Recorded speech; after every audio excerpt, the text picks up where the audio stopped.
Florence is one of the most visited cities in Italy, and like Venice and Rome, it struggles with over-tourism. Most visitors crowd into just a handful of landmarks, the Uffizi, the Accademia, the Duomo, and because of that, these sites can feel packed year-round. But even in the busiest season, you can still step into quiet, meaningful places here in Florence. Places that not only show you another side of the city, but where you can get under its skin. Here, you'll discover Florence's long history in new ways. You'll also see how people live here day to day. Now, if you've searched online for Florence hidden gems, you've probably seen some of the same places mentioned over and over again. The Bargello, the Oltrarno neighborhood, Santa Maria Novella Pharmacy, etc. Now, these places are wonderful, and we love them. In fact, they're favorites of ours, but I don't really think they're hidden anymore. So in this video, we're going to take it a step further. We're going to show you 10 places that most visitors don't even realize are here. And the best part, these are hidden gems that anyone can enjoy, even first-time visitors. Because finding a quieter Florence doesn't just make your trip more peaceful, it makes it more personal, like you've really gotten to know the city. If you're new here, I'm Alyssa, and I'm here today with my husband, Alessandro. I've lived in Rome since 2001. I lived here for 5 years, and I spent this time serving my country in the military. Together, we run RomeWise, FlorenceWise, and this YouTube channel. We want to help you to discover Italy through its history, art, and everyday life. And Florence is a city that we know deeply. So let's get started. Florence is not only Renaissance masterpieces, it's also daily life. And one of the best places to experience this, it's a Sant'Ambrogio market in Santa Croce neighborhood. Florence's other big market is Mercato Centrale, nearby the station in San Lorenzo neighborhood. Yes, it draws more tourists, but its ground floor, it's where Florentines buy meat, fish, produce, and cheese. Sant'Ambrogio feels different. It's a smaller, more neighborhood, more old school. And when I say old school, think about it. It was founded in 1873, which makes it the oldest market in Florence. Oh, I just love it. The bells. Anyway, inside the market, you will find cheesemongers, fish vendors, butchers, and many more. And there is something really Florentine only in Sant'Ambrogio market. The legumes vendors called here Mastri Civaioli. Civaiolo is the master or the vendor that sells civaia, means legumes, only here in Sant'Ambrogio. There is a local saying, if you come to this market and you leave with an empty stomach, you weren't even here.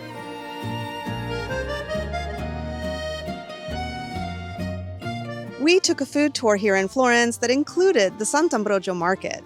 And during the food tour, we were given the option of trying a lampredotto sandwich. Lampredotto is Florence's original street food. Lampredotto is made by cooking for hours and hours and hours parts of the cow's fourth stomach. Now, this may not be for everyone. I didn't think it would be for me. Alessandro felt the same. But in the spirit of taking a food tour, we both tried it. And guess what? We both loved it. I was actually surprised. It didn't taste gamey as I thought it would. It was really tasty because it has this sauce with all these herbs. So if you want to be adventurous and try a real local food, I urge you to try a lampredotto sandwich here in Florence. It smells amazing. It really does. I'm really surprised. I thought it was going to taste kind of like organy and gamey. It doesn't. And you have this beautiful herb here, which is giving a lot of additional taste to it. You guys, when you come to Florence, you should try this. If you think that you don't like offal, this isn't what you think. I'm telling you, if you didn't know what it was, you would have no idea. So, lampredotto in Florence, give it a try. Across the Arno from the Sant'Ambrogio market, we're here in the Oltrarno, and I'm standing in front of the church of Santa Maria del Carmine. As you might be able to see behind me, inside of this church there is the Brancacci Chapel, the next place we want to tell you about in this video about 10 hidden gems here in Florence. The Brancacci Chapel is sometimes referred to as the Sistine Chapel of the early Renaissance. In the 1420s, the artists Masaccio and Masolino painted frescoes here that changed the course of art. Masaccio's use of perspective and light was revolutionary. Michelangelo studied them a century later. Only recently, they completely restored the Brancacci Chapel. And Alessandra and I were lucky enough to be able to visit it and climb the scaffolding where we came face to face with the frescoes. Seeing Masaccio's brushwork up close was unforgettable. One of the most powerful scenes in this fresco cycle, at least for me, was seeing Masaccio's version of Adam and Eve being expelled from the Garden of Eden. I like to think that Michelangelo took inspiration from this version of Adam and Eve when he painted his version a century later on the ceiling of the Sistine Chapel. Hiding in a corner was a painting that we might have otherwise missed if we hadn't been up on the scaffolding. There you can see that Masaccio painted a self-portrait of himself. Next to him, he included Masolino, the architect Leon Battista Alberti, and Filippo Brunelleschi, who famously designed the cupola of Florence's cathedral, a group portrait of the men shaping Florence's Renaissance. The chapel requires a ticket, but it's never as crowded as Florence's blockbuster museums. Here in the Oltrarno, if we head just a little bit that way, we're going to come to the Villa Bardini Gardens. The gardens actually go back to Renaissance times, but the layout you see today was created in the early 20th century by Stefano Bardini, an art dealer. From the terraces, you'll be treated to one of the best views in Florence. Red rooftops, the Duomo, the Arno, all in one frame. The last time we were at the Bardini Gardens, it was spring and the wisteria was in full bloom, and this has to be one of the most beautiful things you can see and do in Florence in spring. But you don't only have to visit them in spring to see the wisteria. The gardens are beautiful any time of year. There is a small entrance fee and there's a little bit of a climb to get there, but the views are worth it. Now, crossing the Arno and heading to the other side of Florence, we come to the Dominican monastery of San Marco. Yes, it is a monastery, but it's actually also a museum that you can visit. I think San Marco may be one of Florence's least visited museums. I don't have statistics to back me up, but every time I visited it, it's uncrowded. As soon as you enter, you step into a serene Renaissance cloister, a perfect example of harmony and proportion. After a visit to the museum on the ground floor, you'll climb a set of stairs. At the top of this staircase, you'll be greeted by Fra Angelico's Annunciation, one of the most famous depictions of this scene. The first time I saw it, it stopped me in my tracks. Once upstairs, you'll walk through the monks' cells. Each cell was decorated with a fresco by Fra Angelico. In the refectory, you'll find a stunning example of a Last Supper painting by Domenico Ghirlandaio. Ghirlandaio ran an artist's workshop in the 1400s. He was one of the most prolific painters of his time, and he was one of the artists that helped paint the side walls of the Sistine Chapel before Michelangelo painted the ceiling there. In fact, Ghirlandaio may be most famous for being the teacher who apprenticed Michelangelo when he was just a boy. Anyway, back to San Marco. It's really worth visiting this museum and seeing the monks' cells and all of the frescoes by Beato Angelico, or Fra Angelico as he's also known. It's also a historically important place because the Dominican friar Savonarola also stayed here. Savonarola was a severe man. He is most famous for having organized the Bonfire of the Vanities, as it was called, where he urged everyone to come and burn everything that he found offensive that didn't meet his version of what was okay in religious art. Sandro Botticelli threw many of his works onto the fire, to be lost forever. The history of Savonarola is important and it's fascinating. So if you're interested, I urge you to visit San Marco and learn a little bit more about him for yourself. Many people who do visit San Marco don't realize that next to the monastery is a working church that you can visit. And if it's open, I urge you to go inside. Once when Alessandra and I were there with my parents, we heard the organ tuner at work, and he let us come up onto the altar where he was working and watch him work. This was an experience I'll never forget.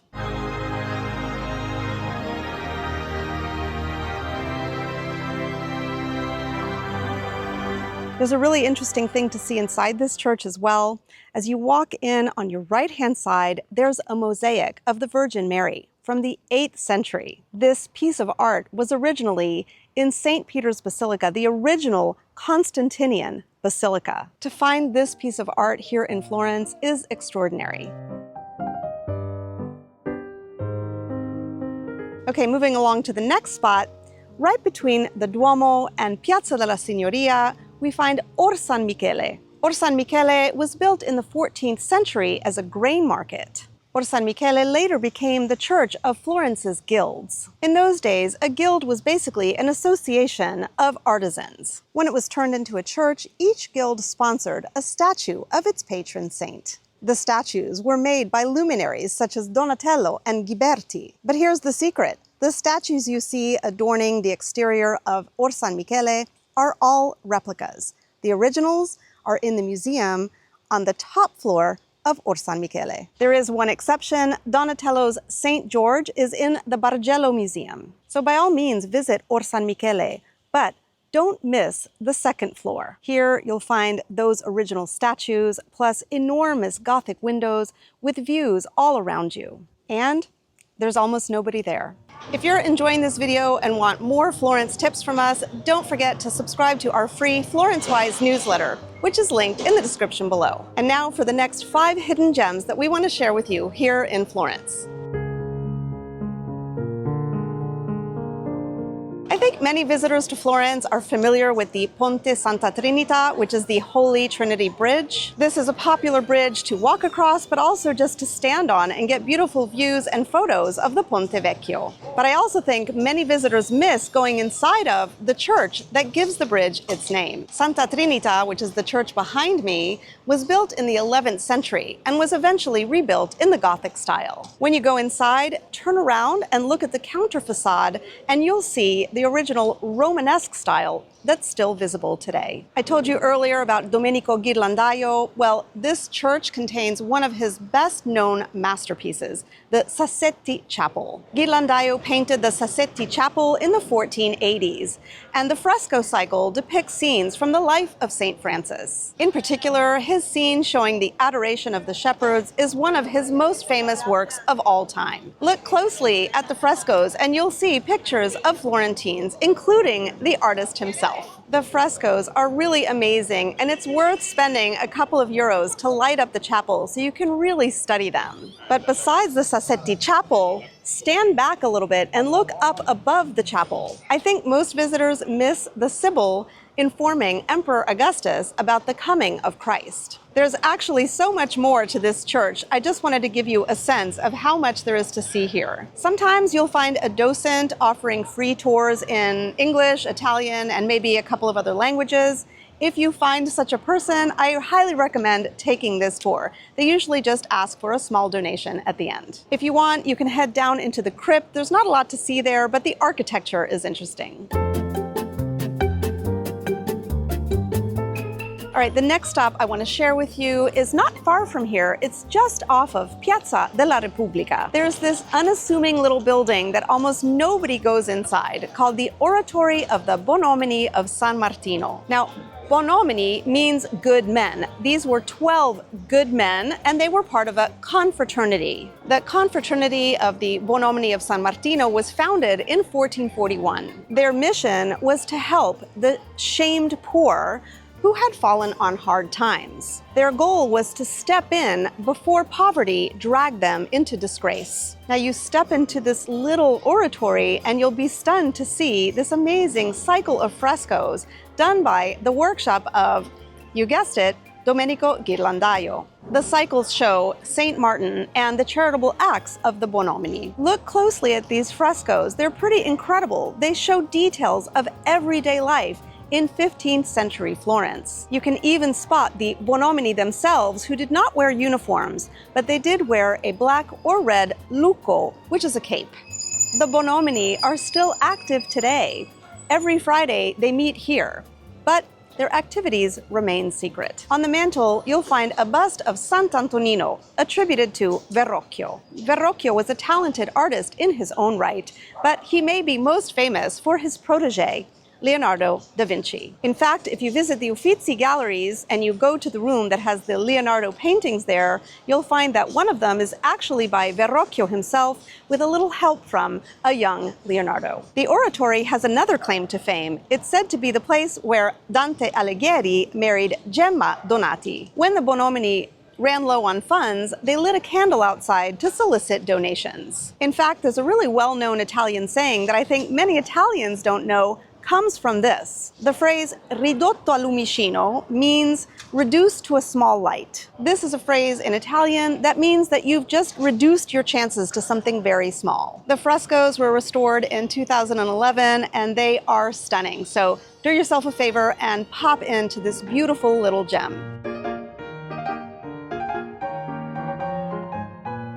All right, the next hidden gem we want to share with you is the Badia Fiorentina, founded in the 10th century. This small church sitting quietly next to the Bargello Museum is one of the oldest in Florence. Many people know to visit the Bargello. It is a wonderful museum, but I find most people have no idea what they could see if they walk through the doors of the Badia Fiorentina. In fact, for me, one of the most important things about the Badia Fiorentina is what you feel when you go inside. As soon as you step inside and the doors close behind you, you will be shocked at the silence. So if for nothing else than to give yourself a break from the hustle and bustle of a very busy and crowded Florence, step inside the Badia Fiorentina for just a moment, sit down, look around you, and enjoy this moment. So besides the silence, there are some interesting things to know about this church. Speaking of Dante, which we did in the last section, this church is supposedly where Dante Alighieri saw Beatrice, for the first time. A couple of things to note when you're in this church are the tombs that were designed by Mino da Fiesole and a stunning painting by Filippino Lippi of the Virgin appearing to Saint Bernard. It's not always open, but if you get a chance to visit the cloister, that's another really special thing to do. Mass is held daily at 6 p.m. and it's free to visit for everyone. The next gem we're going to talk about is Santa Polonia Convent. It's hiding on plain sight between San Lorenzo and San Marco neighborhood. This monumental complex was a cloistered convent. For many centuries, it hid a stunning masterpiece from public view. Its vast dining hall holds a monumental Last Supper painted by Andrea del Castagno in 1447. The way we say in Italian Last Supper is cenacolo. What is cenacolo? Cenacolo is a large dining room. Now, can you imagine the nuns eating with this beautiful fresco on a far wall? The painted marbles make the room feel architectural.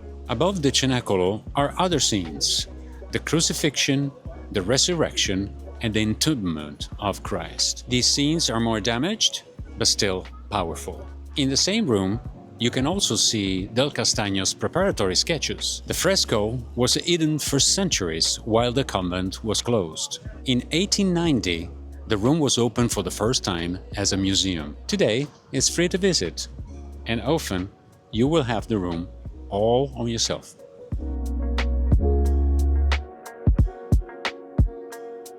All right, guys, we are here at the last stop. Can you see what's down there below me? Florence skyline. I think many visitors to Florence know to come to Piazzale Michelangelo for the beautiful views. But I think most visitors don't know that above Piazzale Michelangelo, there is another hidden gem that you can visit. We are here at the Basilica of San Miniato. The basilica is dedicated to Saint Minius, Florence's first Christian martyr. Legend says he was beheaded in the year 250 CE. But he just picked up his head, put it back on his shoulders, and walked back up to his cave to die. And this church was built on top of that cave. The facade is one of the best examples of Romanesque architecture in all of Tuscany. Unfortunately, it's currently being renovated, so it's behind some scaffolding, but luckily I have some footage from other visits. Let's go take a look inside.